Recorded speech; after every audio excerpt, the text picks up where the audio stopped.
Ya, selamat malam. 1 minggu kita berpisah dan 1 minggu juga kita banyak sekali peristiwa yang terjadi. Dan tamu saya malam ini adalah teman lama saya, ya my old friend, but he's not that old. Ya, ini salah satu tokoh muda yang mendapatkan kepercayaan untuk menjadi seorang menteri yang sangat berperan dalam era COVID. Ya, inilah Pak Juliari P. Batubara. Helmi, apa kabar? Malam bos. Apa kabar? Baik dong. Pakai batik nih malam ini? Ya karena hari Jumat, jadi pakai batik. Menghormati juga produk lokal. Oke. Ya kan? Dan kita semua di kantor kalau setiap hari Jumat pakai batik. Batik? Jadi ya hirayan pakai batik. Setuju. Biasanya pakai sepatu cat enggak ya? Enggak, kalau ini enggak. Kalau pakai sepatu cat kayaknya mau ketemu Pak Helmi kan? Pak Menteri. Yes. Mensos itu adalah orang menyebutnya menteri bansos. Apalagi era corona. Tapi sebelum dijawab ini ada hidangan. Hai Sela. Wih. Waduh. Apa tuh? Ini yang pasti ini bukan bansos nih. Bukan bansos.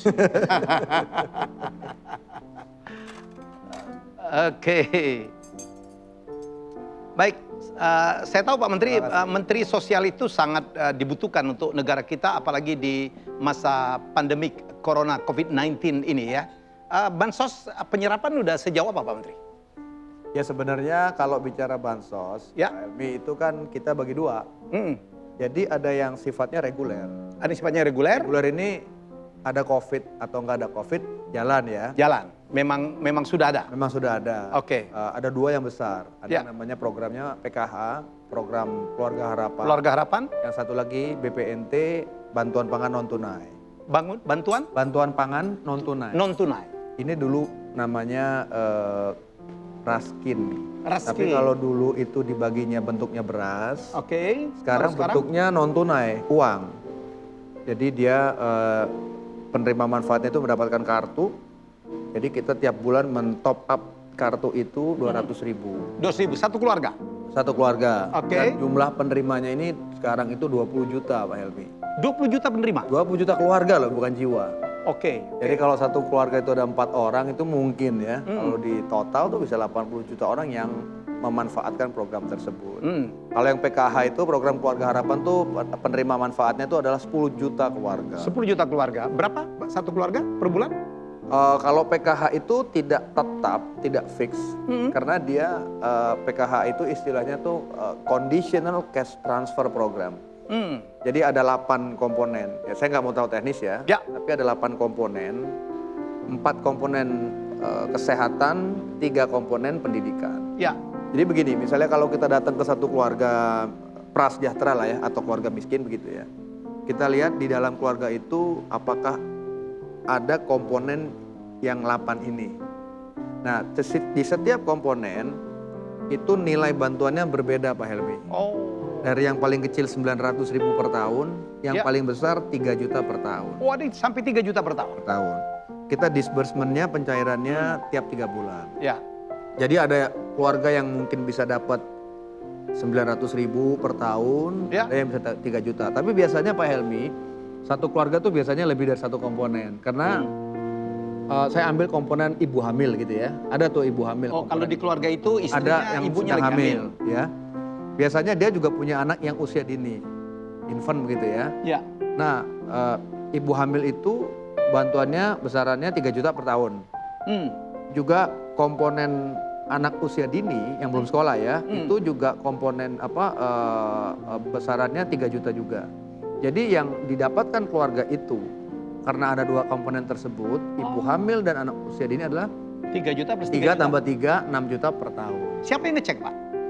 Kita ada pendamping, namanya pendamping PKH yang jumlahnya cukup banyak. Iya. Sekitar 39.000 orang. Ini perpanjangan tangan dari Kemensos? Atau? Perpanjangan tangan dari Kemensos, tenaga honorer sebenarnya. Tenaga honorer, oke.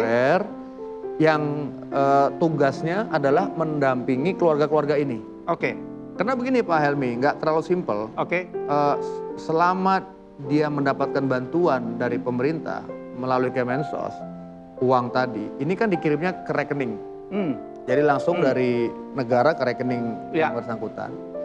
Si keluarga penerima manfaat ini harus mengikuti certain kewajiban. Ya. Contoh, misalnya ibu hamil, dia harus rutin melakukan check up. Dan itu istilahnya di absen lah gitu. Misalnya di posyandu atau di puskesmas. Jadi kalau misalnya dia tidak rajin melakukan itu, dia bisa diusulkan untuk tidak mendapatkan bantuan. Jadi ini program yang sangat bagus. Jadi kita tidak hanya sekedar memberikan uang, negara tidak hanya sekedar memberikan uang kepada keluarga tersebut, keluarga penerima manfaat tersebut, tapi juga didampingi bahwa bantuan yang kita berikan ini, intervensi yang kita lakukan ini juga diikuti oleh kewajiban-kewajiban yang sebenarnya untuk kebaikan mereka juga. Sendiri. Nah kalau yang bantuan pangan non tunai BPNT yang 20 juta keluarga penerima manfaat itu sifatnya tetap 200.000 per bulan kali 12 per tahun. Itu sifatnya tetap. Mereka menggunakan kartu itu untuk belanja di warung-warung tertentu, di swipe gitu ya. Ya. Ada edisinya, ada mesinnya di swipe untuk belanja di warung tersebut. Mereka bisa beli beras, telur. Sesuai kebutuhan. Bukan sesuai kebutuhan tapi sesuai apa yang sudah kita tentukan. Oh, ditentukan juga yang boleh dibeli ya Pak? Hanya jenis. Hanya jenis. Merek tidak ada, kemudian Oke, Pak Menteri. kuantitinya nggak ada, hanya jenisnya saja. Baik, yang Pak Menteri terangin adalah supaya ada pendampingan, ada yang ngecek, itu adalah supaya tepat sasaran. Tetapi orang selalu bertanyakan, tepat sasaran nggak sih yang dilakukan oleh pemerintah itu apakah tepat gitu? Pak Menteri, sebelum Bapak jawab, saya punya apa yang ingin saya tunjukkan berikut ini. Ayo Pak, saya sampai lupa. Sambil makan aja kita. Yuk, silakan ya. Silakan.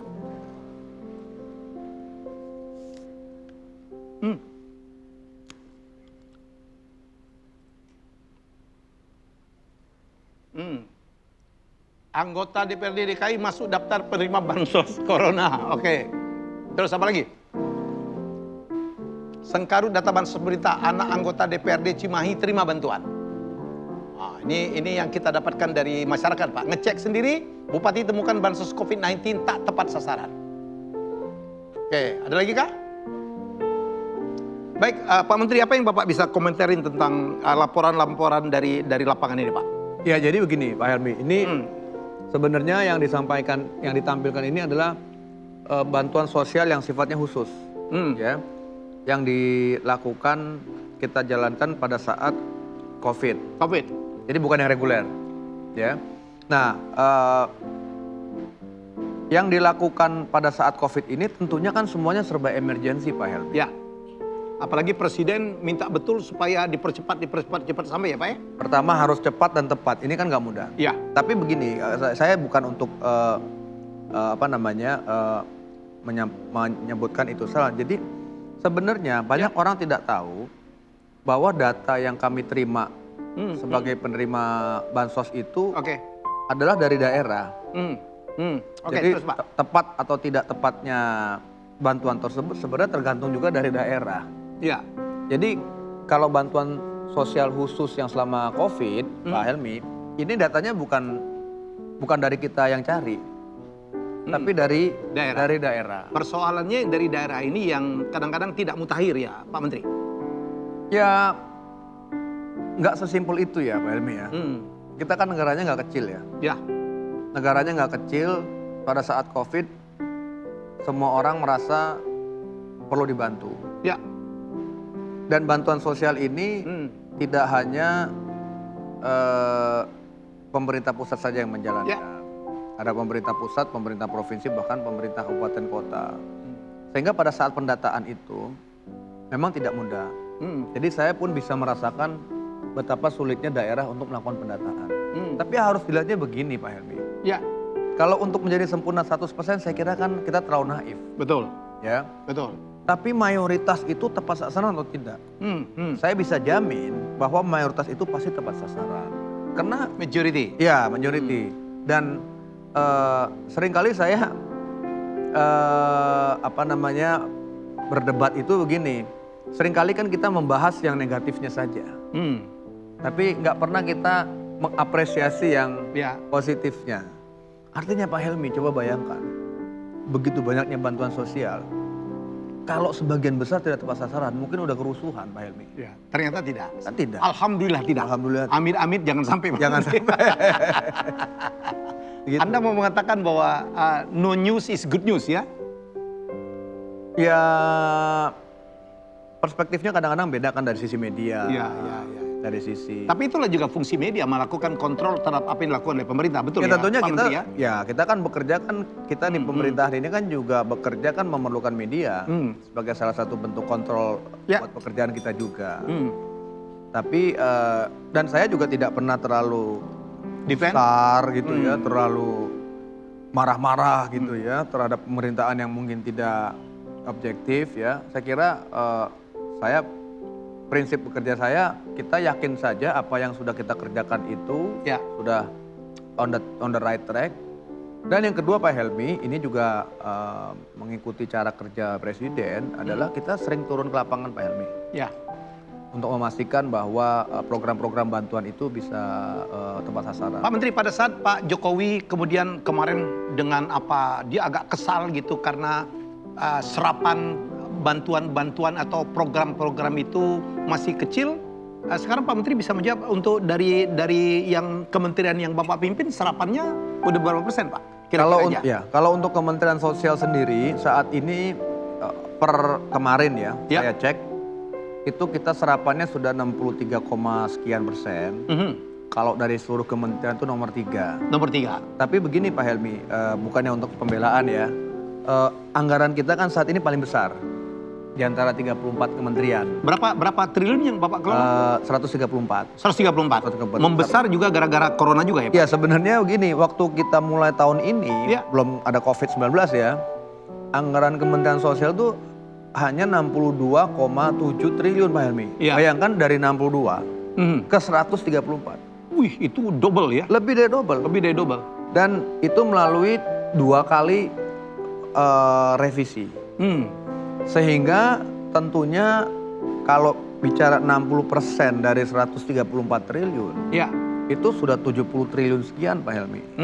Yang sudah kita habiskan. Ya memang tidak semuanya bantuan sosial ya. Tapi anggaran Kementerian Sosial itu 92 sampai 93% dari total anggaran itu bentuknya bantuan.